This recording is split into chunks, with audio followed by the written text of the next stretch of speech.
Architect Jesse, paano nyo po ginagawa yung strip lights under ng wall cabinet?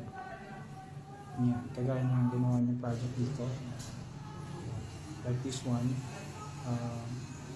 Paano po yung ganyang effects?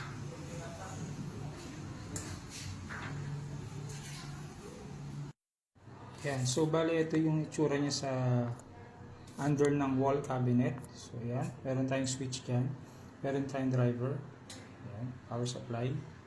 So ito yung switch niya na ginamit natin. Yan, connected siya dun sa power supply, or they call it driver.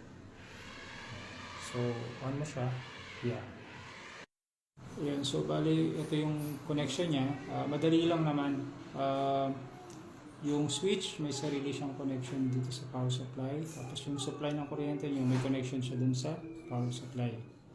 So, ito yung strip lights. And then, ito naman yung casing niya, yung cover, acrylic.